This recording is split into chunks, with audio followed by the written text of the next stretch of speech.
You know what's worse than breaking your hip at 72? Breaking your hip and discovering that the people you'd die for wouldn't even pick up a gallon of milk for you. I learned that lesson in the most humiliating way possible. Standing in my kitchen, phone in hand, tears burning behind my eyes, while my daughter-in-law's laughter still echoed in my ears. "Order Instacart, old woman." Those 4 words changed everything. But here's what she didn't know. This old woman still had her wits about her. And sometimes the quietest people make the loudest statements. My name is Elena Hartley, and this is the story of how I went from being a doormat to drawing a line so clear, so definitive, that it redefined every relationship in my family. This isn't a tale of petty revenge. It's about self-respect, boundaries, and what happens when kindness is mistaken for weakness one too many times. Let me take you back to where it all began. It was a Tuesday morning in March when my life literally came crashing down. I was reaching for my gardening gloves on the top shelf of my garage. Those same gloves I'd used for 30 years to tend the rose garden my late husband had planted for me. My foot caught on a bag of potting soil I'd left on the floor the night before. The fall happened in slow motion and all at once. I felt my body twist, heard the crack before I felt the pain, and then I was on the cold concrete floor, my hips screaming in agony that took my breath away. My neighbor, Mrs. Patterson, found me 20 minutes later. She'd heard my cries and climbed over the fence, something I never thought I'd see a 70-year-old woman do. The ambulance, the hospital, the surgery, it all blurred together in a haze of pain medication and fluorescent lights. Hip replacement surgery, 6 to 8 weeks of recovery, no driving, limited mobility, complete dependence on others for basic tasks. The doctor's words hung over me like a sentence. I'd been independent my entire life. Even after my husband Thomas passed away 5 years ago, I'd managed everything myself. My house, my garden, my life. I handled it all with pride. Now I couldn't even walk to my own mailbox. I have one son, just one. Michael is 43, works in corporate finance, and married Jessica 8 years ago. Let me be clear about something right from the start. I tried with Jessica. God knows I tried.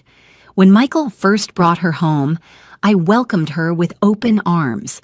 I threw them an engagement party, helped plan the wedding, even contributed financially when they were buying their first home. I wasn't trying to buy her love. I was trying to show her she was family now, but Jessica had a way of making me feel like an outsider in my own son's life. Little comments here and there. "Oh, Michael, your mom still cooks with butter? We use avocado oil now." Or, "It's so quaint that your mother still sends Christmas cards. Everything's digital now, Elena." Quaint. That was her favorite word for everything I did. I bit my tongue through years of subtle digs. Michael loved her, and I loved Michael, so I smiled and nodded and kept my mouth shut. When they had problems, I listened. When they needed money for a down payment on a bigger house, I helped. When Jessica's car broke down, I co-signed for her new one. I wasn't keeping score. That's not who I am. Family helps family. That's what Thomas always said, and I believed it with every fiber of my being. After my surgery, when the hospital asked who my emergency contact was, I gave them Michael's number without hesitation. He was my son, my only child, my family. Of course he'd be there for me, and he was, for the first 3 days. I came home from the hospital on a Friday afternoon. Michael took off work and helped me get settled. He'd set up a temporary bedroom in my downstairs den so I wouldn't have to navigate the stairs. He'd arranged my medications, brought in a walker, and made sure I had everything within reach. "Mom, I'm going to come by every day after work," he promised, his hand on my shoulder. "Jessica said she'd help out too. We're going to take care of you." I felt tears of gratitude well up. "You don't have to do that, sweetheart. I don't want to be a burden." "You're not a burden, Mom. You're my mother. You were there for me my entire life. Now it's my turn." Those words sustained me through the first few difficult days of recovery. The pain was manageable with medication, but the helplessness was harder to swallow. I couldn't shower properly, I couldn't cook, I couldn't clean. Every simple task had become a challenge. Michael did come by that first week, but each visit grew shorter. Monday, he stayed for an hour. Tuesday, 45 minutes. By Wednesday, he was in and out in 20 minutes, always checking his phone, always distracted. "Work's crazy right now, Mom," he'd say, already halfway out the door. "Big project deadline. Jessica will swing by tomorrow, okay?" Jessica never came that first week, or the second. By the third week, I was rationing my food because getting to the grocery store was impossible, and I didn't want to keep bothering Michael. I'd been living on canned soup and crackers, stretching out the provisions that were supposed to last a few days. That's when I finally made the call that would change everything. It was a Thursday evening, around 6 o'clock. I'd spent 10 minutes just working up the courage to dial Michael's number, my stomach churning with guilt for needing help. "Hey, Mom," he answered, and I could hear the sounds of a restaurant in the background, clinking glasses, laughter, music. "Hi, sweetheart. I'm so sorry to bother you. I know you're busy, but I've run out of groceries and I was wondering—" "Mom, can you hold on a second?" The phone muffled, and I heard him talking to someone. When he came back, he sounded distracted. "Sorry, what were you saying?" "I just need some groceries. Some basics. Milk, bread, eggs, maybe some fresh vegetables. I can make you a list." "Oh man, Mom, we're actually out at dinner right now. It's our anniversary, remember?" I didn't remember. The pain medication made my days blur together.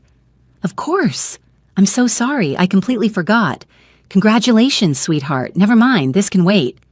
Hold on, let me ask Jess." The phone muffled again, and I waited, my heart sinking. When the phone came back, it wasn't Michael's voice I heard. It was Jessica's. "Elena?" Her tone was already laced with irritation. "Michael says you need groceries?" "I'm sorry to interrupt your anniversary dinner, Jessica. It's not urgent. We're at Le Bernardin, Elena. Do you know how hard it is to get a reservation here?" Le Bernardin. That was a $200 per person restaurant in the city, an hour away from my house. The irony wasn't lost on me.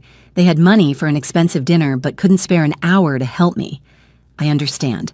I'm sorry. I'll figure something out." "Just order Instacart, old woman." She said it like it was the most obvious solution in the world, her voice dripping with condescension. Then she laughed, this light, dismissive laugh that made my blood run cold. "It's 2025. Everything delivers now. We can't drop everything every time you need something." In the background, I heard Michael say something, and Jessica responded away from the phone. "Your mother wants us to leave our anniversary dinner to buy her groceries. I told her to use Instacart." More muffled conversation, and then Michael was back on the line. "Mom, Jess is right. Just use one of those delivery services. It's super easy. I'll text you the app to download. We'll come by this weekend, okay? Love you." The line went dead.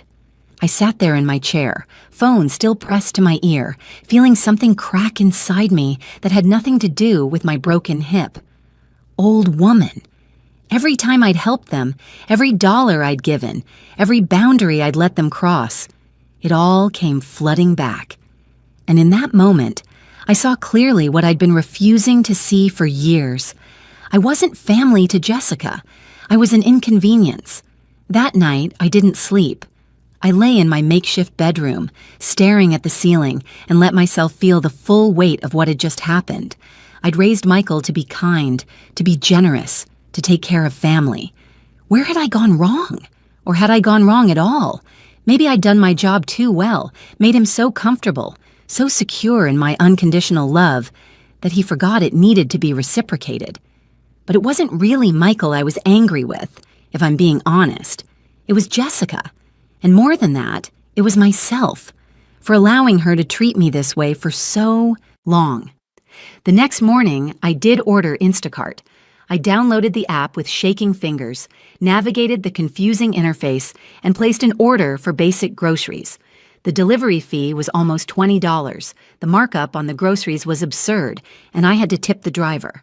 For items that would have cost me $40 at the store, I paid $93. But the groceries came, and as I put them away, moving slowly with my walker, something crystallized in my mind. I needed to see exactly how deep this went. Over the next few days, I started paying attention, really paying attention.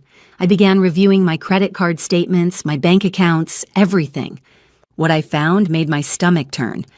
Jessica had been using my credit card for years.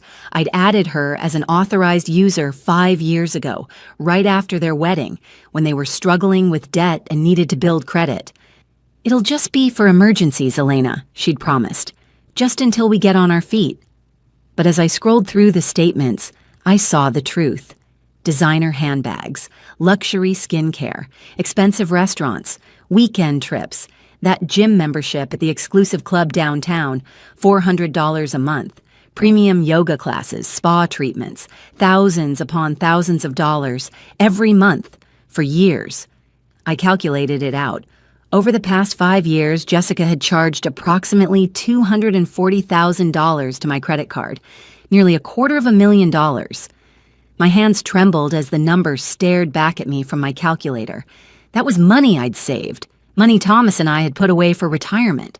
Money I'd planned to leave for Michael's future. And she'd spent it on luxuries while calling me an old woman for asking for help with basic groceries.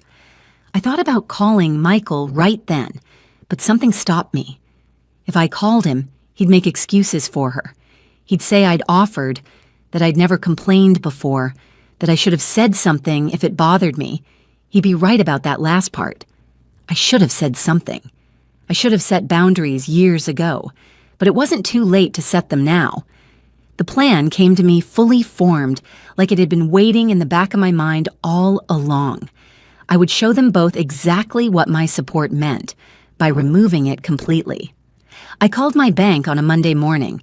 The representative was sympathetic and efficient. "I'd like to remove an authorized user from my credit card and cancel the card," I said, my voice steady. "Of course, Mrs. Hartley. May I ask the reason?" "Fraud prevention," I replied. It wasn't entirely untrue. Within 10 minutes, it was done. The credit card that Jessica had been using like her personal ATM for 5 years was canceled. Any charges she tried to make would be declined immediately. But I didn't tell them. That was the crucial part. I didn't call, didn't text, didn't give any warning. If they'd been checking on me, if Michael had come by or called, I might have mentioned it. But they didn't. 2 weeks after my surgery, and I'd heard from them exactly once, that anniversary dinner phone call. So I waited. It took 3 days for the card to decline. 3 whole days. Jessica must have been on a spending spree because when it finally happened, it happened spectacularly. I wasn't there to witness it, of course. But Michael's phone call painted a vivid picture. It was Saturday evening around 9 o'clock. My phone rang and Michael's name flashed on the screen. I let it ring 3 times before answering. "Mom!" His voice was strained, urgent. "Mom, something's wrong with your credit card." "Oh?" I kept my voice calm, almost disinterested. "What do you mean?" "Jessica's card, the one linked to your account. It got declined at dinner tonight. We're at this restaurant with my boss and his wife, and the card just declined. It was so embarrassing, Mom. Can you call the bank? Maybe there's a fraud alert or something?" I took a slow breath. This was the moment. "There's no fraud alert, Michael." "Then what's wrong with it? Can you check your account?" I canceled it. Silence. Long, heavy silence. "You... what?" "I canceled the credit card last Monday." "But Mom, why would you do that? Jessica uses that card. Why didn't you tell us?" This was it, the line in the sand. Why didn't I tell you? "Michael, honey, when's the last time you asked me how I was doing?" "Mom, this isn't the time." "When's the last time you came to check on me? I'm recovering from major surgery, and you've seen me once in 3 weeks." "I've been busy, Mom, you know that. Work has been busy enough for Le Bernardin on your anniversary. Busy enough for dinner with your boss tonight, apparently, but not busy enough to make sure your mother has food in her house." I could hear him breathing, hear the fumbling with the phone. Then Jessica's voice, sharp and angry. "Elena, did you seriously cancel the credit card without telling us?" "Yes, Jessica, I did." "Do you have any idea how humiliating it was to have my card declined in front of Michael's boss? What were you thinking?" Something in me snapped. What was I thinking? I was thinking about how my daughter-in-law called me an old woman when I asked for help getting groceries. I was thinking about how I've spent nearly $250,000 on you over 5 years, while you couldn't spare an hour to help me when I needed it most. That's not... We were going to help you. You were going to help me. When, Jessica? After you finished spending my retirement fund on designer bags and spa treatments. I can't believe this. Her voice was shaking now, whether from anger or shock, I couldn't tell. You're punishing us because we couldn't drop everything. I'm not punishing anyone. I'm simply stopping what should have stopped years ago. You're a grown woman with a job, Jessica. It's time you paid for your own luxuries. Michael got back on the phone. Mom, please, we can talk about this later, but right now I'm standing outside the restaurant and I need to pay the bill. Can you just... No. The word came out firm, final. I can't. Use your own credit card, Michael. This is insane. Jessica's voice came through, distant but shrill. You're doing this because we couldn't bring you groceries one time? One time? I laughed, and it surprised me how bitter it sounded. Jessica, you never came. Not once. Not in 3 weeks. But you know what? I'm not even angry about the groceries anymore. I'm angry about the years I spent bending over backwards for you, only to be treated like a burden the moment I needed something in return. I hung up before either of them could respond. My hands were shaking. My heart was pounding. But underneath the adrenaline, I felt something I hadn't felt in years. Powerful. The calls started immediately. First Michael, then Jessica, then both of them together. I let them all go to voicemail. Michael's messages started apologetic. Mom, I'm sorry, you're right. We should have been there more. Can we please talk about this? But by the third message, Jessica's influence was clear. Mom, you're being unreasonable. We get it, you're upset. But canceling the card without warning was a low blow. That's not how family treats each other. That line, that's not how family treats each other, almost made me call back. Almost. But I remembered sitting alone in my house, rationing canned soup, and the anger returned. The next day, they showed up at my door. I saw Michael's car pull into the driveway through my front window. My first instinct was to hide, to pretend I wasn't home. But I'd come this far. I wasn't backing down now. I made my way to the door with my walker, taking my time. By the time I opened it, they'd rung the bell 3 times. Michael stood on my porch looking exhausted, his tie loosened, his hair disheveled. Jessica stood behind him, her arms crossed, her face a mask of barely contained fury. Can we come in? Michael asked quietly. I stepped back and let them enter, saying nothing. We settled in my living room, me in my chair, them on the couch. The same couch where I used to read to Michael when he was little, where Thomas and I had our morning coffee together for 30 years. It felt wrong having this confrontation here. Michael spoke first. Mom, I owe you an apology. We both do. He glanced at Jessica, who stared at the floor. We should have been there for you after your surgery. You're right about that. Thank you, I said simply. But Mom, canceling the card like that, it was vindictive. You embarrassed us in front of important people. There were better ways to handle this. Was there? I met his eyes steadily. How many times did I mention needing help? How many times did I bite my tongue when Jessica made comments about my age, my cooking, my lifestyle? How many times did I let things slide because I didn't want to rock the boat? Jessica finally looked up. I never meant those comments the way you took them, Elena. I was just what? Just being honest? Just being yourself? I shook my head. You called me an old woman, Jessica, to my face, while I was asking for help after major surgery. I didn't mean I was stressed, we were out, it just came out. But it did come out. And that means somewhere, on some level, that's how you see me. Silence fell over the room. Michael ran his hands through his hair, that nervous gesture he'd had since childhood. What do you want from us, Mom? He finally asked. It was a fair question. I'd thought about it a lot over the past few days. I want respect, I said quietly. I want to be treated like a person, not an ATM machine or a babysitter or someone who exists only to serve your needs. I want my son back. The one who used to call just to check in, who remembered that I existed even when he didn't need something from me. Michael's eyes glistened. I'm still that person, Mom. Are you? I asked gently. Because that person would have noticed that I was struggling. That person would have made time, no matter how busy work was. That's not fair, Jessica interjected. You have no idea how demanding Michael's job is, how much pressure he's under. And you have no idea what it's like to be 72, alone, and unable to take care of yourself, I shot back. I'm not asking for your pity, Jessica. I'm asking for basic human decency. She opened her mouth, closed it, then stood up abruptly. I can't do this. This is crazy. Michael, I'll be in the car. She walked out, the door closing firmly behind her. Michael and I sat in silence for a long moment. She's not a bad person, Mom, he finally said. I never said she was. But she's not kind to me, Michael, and you've let that slide because it was easier than dealing with it.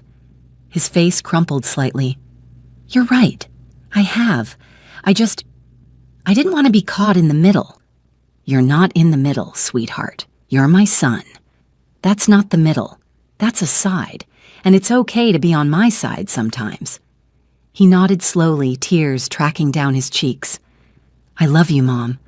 I'm sorry I made you feel like you didn't matter. I love you too, so much.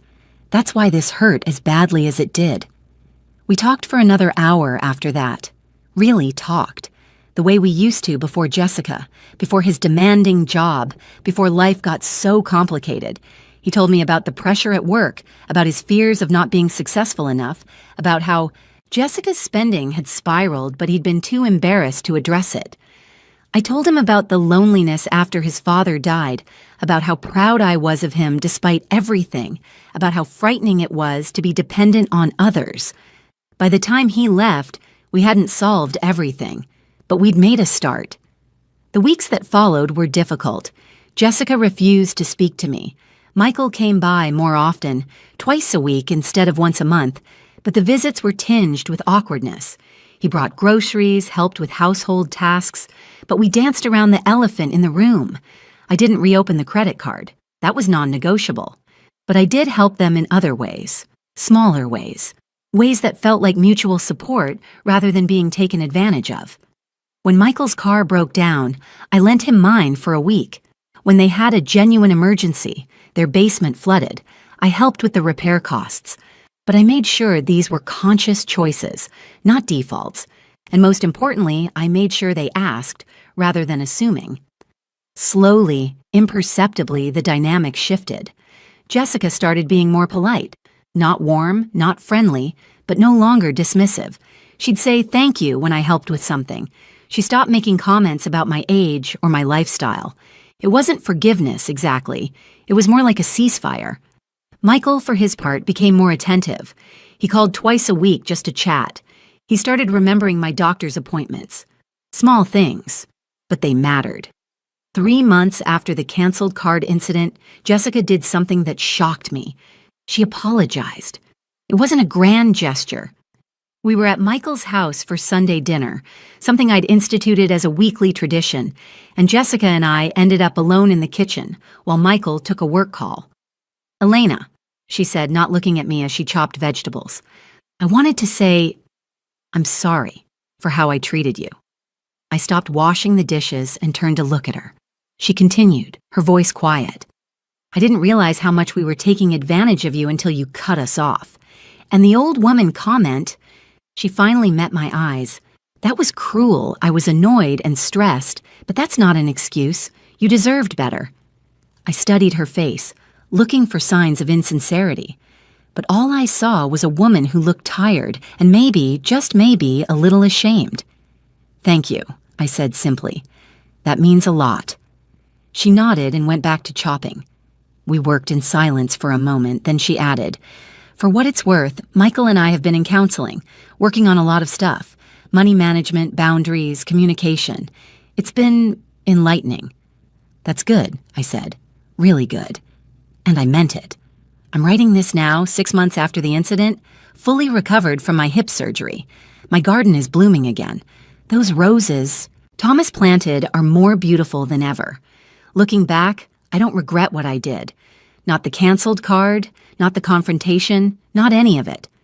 Because here's what I learned. Kindness without boundaries isn't kindness at all. It's enabling. For years, I thought being a good mother meant always saying yes, always being available, always putting my son's needs above my own. But that's not what I taught him. What I taught him was that his needs mattered more than mine, that I didn't deserve reciprocity, that he could take without giving, and I'd just keep smiling. That's not love. That's martyrdom. And martyrdom doesn't create healthy relationships. It creates resentment on both sides. When I canceled that credit card, I wasn't being petty or vindictive. I was finally, after 72 years, advocating for myself. I was saying, I matter too. My needs are valid. My feelings are important. And the surprising thing? Once I started valuing myself, others started valuing me too. Michael and I are closer now than we've been in years. Not because I'm giving him money or doing things for him, but because we have a real relationship based on mutual respect. He knows I'll help when he truly needs it, and I know he'll be there for me. Jessica and I will never be best friends. That ship sailed long ago, but we've reached an understanding. She knows where the boundaries are now, and she respects them. Most of the time, anyway. The incident taught me something else, too. It's never too late to change the dynamic.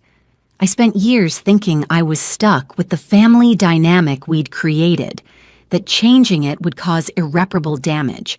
But the damage was already being done, slowly, invisibly, with every time I swallowed my hurt and pretended everything was fine. Sometimes the most loving thing you can do is say, no.